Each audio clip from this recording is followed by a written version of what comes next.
Olá, meninos e meninas. Vamos trabalhar na nossa aula de hoje as páginas 31, 32 e 33 do nosso livro de filosofia. Vamos falar sobre o senso comum. Vocês já ouviram aquela música de Raul Seixas que fala assim: Eu nasci há 10 mil anos atrás e não tem nada nesse mundo que eu não saiba demais. Vocês já ouviram? Nesta música, a gente percebe que Raul Seixas vai falando muitas coisas, que ele viu a Arca de Noé, ele viu isso, viu aquilo, né? Coisas que fazem parte da tradição, principalmente a tradição religiosa, as questões históricas, né? Ele vai falando de muitas situações como essas. E uma coisa que ele sempre coloca é: para aquele que provar que eu estou mentindo, eu tiro o meu chapéu. Como se estivesse desafiando as pessoas a contestar o conhecimento que ele ali está apresentando, né? E a gente vai percebendo por essa brincadeira que as pessoas julgam possuir conhecimento suficiente para determinados assuntos sem se dar conta de que esse conhecimento chegou a ela já pronto, né? E que esse conhecimento pode ser calcado no senso comum. Nesta música de Raul Seixas, por exemplo, a gente vai vendo que todo o conhecimento, todas as situações que ele diz que viu lá na música, que é uma brincadeira, na verdade, né? São todas pautadas no senso comum. Pouquíssimas coisas têm a ver com fatos reais ou com a ciência, né? E aí, com essa brincadeira introdutória, nós chegamos ao conceito de senso comum, que é sabedoria oral transmitida de uma pessoa para outra, de geração em geração. Tipo de conhecimento absorvido sem maiores reflexões, sem aprofundamento, que todos nós experimentamos no nosso cotidiano. Ou seja, o conhecimento do senso comum é aquele conhecimento que a gente aprende no nosso dia a dia, que todo mundo tem esse senso comum, todo mundo conhece alguma coisa que aprendeu com os avós, que aprendeu no contexto do seu dia a dia, né? E que ninguém parou para refletir sobre esse conhecimento, para estudar esse conhecimento, né? Para fazer uma pesquisa mais aprofundada, tá bom? Vamos dar uma olhada em algumas situações de senso comum muito conhecidas, que são os ditos populares. Olha aqui, né? Nós temos aqui alguns ditados populares ou ditos populares, né? Ó, em terra de cego, quem tem um olho é rei. Cobra que não anda não engole sapo. Em lagoa com piranha, jacaré nada de costas. Não se corta o galho onde se está sentado. Nunca falta um chinelo velho para um pé cansado. E muitas outras situações que são ditas aí no nosso dia a dia, né? Pé de galinha não mata pinto, quem com muita pedra bola e uma na cabeça lhe dá, né? E o que que nos dizem esses ditados, né? O que esses ditados querem ensinar para nós? Cada um desses ditados, eles trazem de alguma forma uma, é, um conhecimento, um ensinamento, uma ideia que pode ser passada para, é, para no nosso conhecimento, para a nossa vivência no nosso dia a dia, né?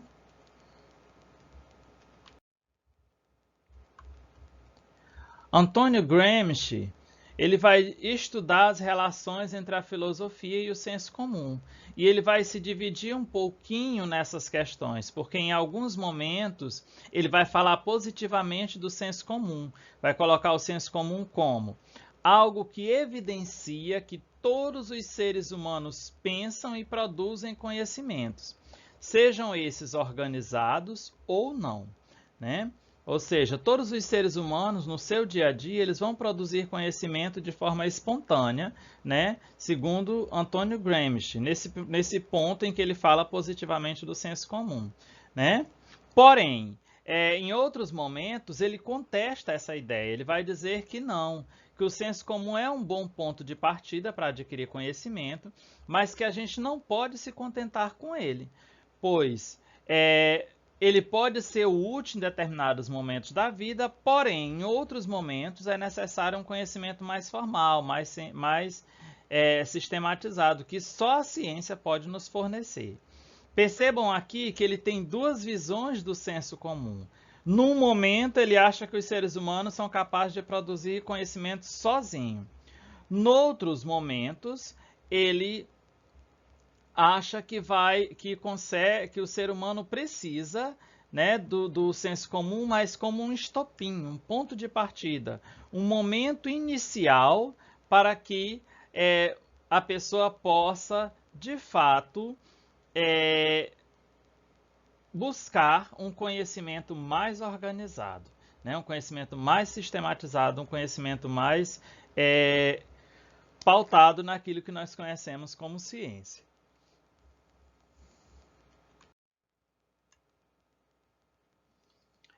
É interessante a gente parar para pensar que nem sempre esse conhecimento do senso comum ele é positivo de fato, né? De certa forma, o Antônio Gramsci tem razão.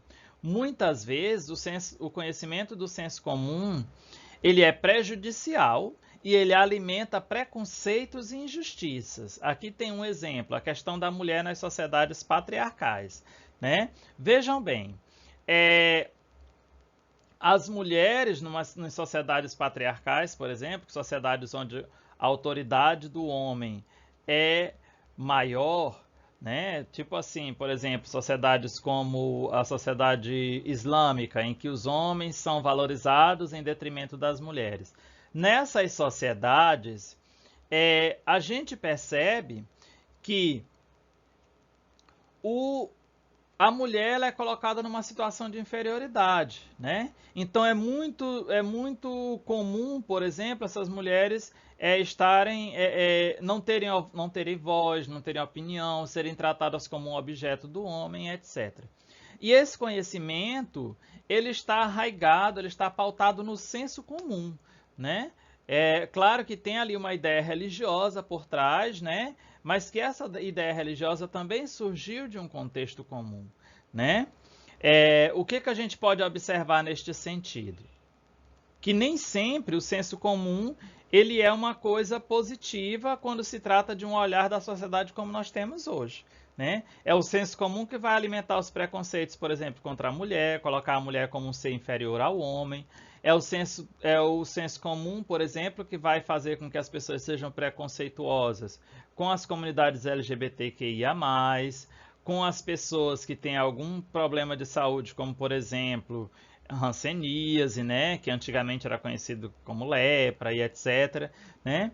Enfim, a maioria dos preconceitos, eles são pautados exatamente no senso comum. A história do feminismo, por exemplo, ela vai mostrar para a gente o quanto foi difícil quebrar o senso comum. Einstein vai dizer que é mais fácil quebrar um átomo do que um preconceito, porque o preconceito ele já vem sendo construído há muito tempo numa ideia que está enraizada na comunidade, enraizada no conhecimento do dia a dia, né? Então, essas situações, essas questões que estão ligadas ao senso comum, elas são muito difíceis de serem quebradas, né? Porque é um conhecimento que as pessoas de fato acreditam com muita firmeza, né? O feminismo, por exemplo, é um movimento que surgiu para defender a mudança de visão em relação às mulheres e ele mostra o quanto isso foi difícil para as meninas, para as mulheres, né, conquistarem o seu espaço ao longo do tempo. Porque na visão da nossa sociedade, que também é patriarcal, não tão rígida quanto a sociedade islâmica, por exemplo, né, mas nesta comunidade em que existe essa visão, né, esse pensamento assim, né, foi muito difícil convencer as pessoas de que esse pensamento era um pensamento errado, né? A filosofia, nestes contextos, ela tem contribuído muito, né? Porque a filosofia, ela vai, através de uma discussão ética, através de uma discussão política, ela vai contribuir muito para a derrubada de tais crenças. Ela vai fazer com que as pessoas reflitam e que as pessoas comecem a pensar que talvez aquele comportamento não esteja tão correto assim, né? Para se construir, a filosofia necessariamente parte do conhecimento que as pessoas já têm, né? Ou seja, toda a filosofia ela começa, ela nasce a partir de um conhecimento que já existe, né? Assim como a ciência também ela parte de um fato que já existe, a filosofia também tem esse contexto. E aí continua o texto dizendo: filosofar é produzir um conhecimento sistematizado e organizado por um processo de criação de conceitos.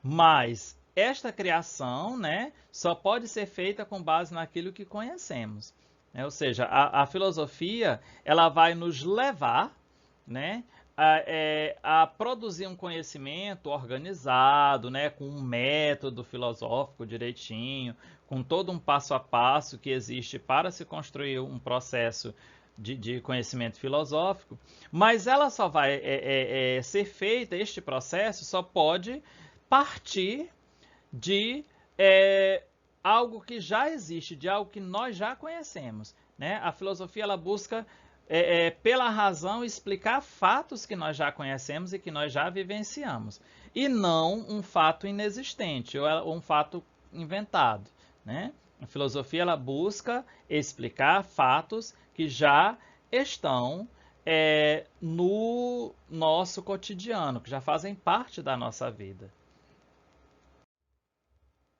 E aí, já quase finalizando o nosso contexto, né? Nós temos o tema pensar criativo, na página 33. A mitologia, a religião e o senso comum são formas de pensamento que produzem certos tipos de conhecimento que fazem parte da nossa vida, né? Tanto a mitologia, né, que fala, por exemplo, das histórias, né, dos contos, das lendas, né? Lá no caso da mitologia grega, falava a história dos deuses, dos heróis, etc. A religião, que é a fé que nós temos, né? E o senso comum, que é o conhecimento que a gente adquire na comunidade, no seio familiar, são formas de pensamento, né? E elas produzem alguns conhecimentos que fazem parte da nossa vida. Não importa o quão instruído você seja, o quanto você estude, esses conhecimentos vão sempre fazer parte da sua vida, certo? Porque eles fazem parte da sua história. Você foi criado em contexto em que existem esses três pontos. Tanto a mitologia, né, as lendas, Saci Pererê, Boitatá, Cuca, a religião cristã, católica, evangélica, budista, etc. E o senso comum, não comer manga verde com sal, não isso, não aquilo, né, não tomar banho depois de tomar café. Todas essas questões fazem parte do nosso dia a dia e vão fazer para sempre, tá? E assim, quando a filosofia entra em contato com esses fatos, nós vamos ter uma relação conflituosa, né? Uma relação de atrito, de meio que uma briguinha, né? Entre a filosofia e a mitologia, a religião e o senso comum. Veja bem, a filosofia nasce da mitologia grega, né? Nasce de um contexto religioso grego, mas essa filosofia ela entra em conflito com esses conhecimentos, porque a filosofia tenta explicar estes conhecimentos, né? E quando se tem um conhecimento religioso, por exemplo, lembrem-se que eu falei para vocês que a religião não admite explicação. Ela é e ponto, né? Então, elas são conhecimentos fechados, tanto a mitologia, quanto a religião, quanto o senso comum. Ninguém busca explicação do porquê que comer manga verde com sal faz mal, né? A gente simplesmente não come porque a mãe disse que fazia mal, né? Então, assim, são conhecimentos fechados. E a filosofia não. A filosofia ela busca um porquê de cada coisa. Isso faz com que as relações entre a filosofia e a mitologia, a religião e o senso comum sejam relações conflituosas. Porém, quando se trata das relações da filosofia com a arte e a ciência, já não temos uma relação de conflito, e sim uma relação de afinidade, porque a filosofia é questionadora, e a ciência também. E a arte, ela não é uma ideia fechada. A arte, ela está aberta a explicações, aberta a possibilidades. Então, não tem como se pensar esta filosofia que é questionadora em atrito com essas duas áreas de conhecimento, porque elas são abertas, elas permitem que elas sejam questionadas, tá? Esse é mais ou menos o nosso assunto do dia. Vocês vão lá no nosso livro fazer a leitura do texto e, na sequência, nós teremos a nossa atividade, ok?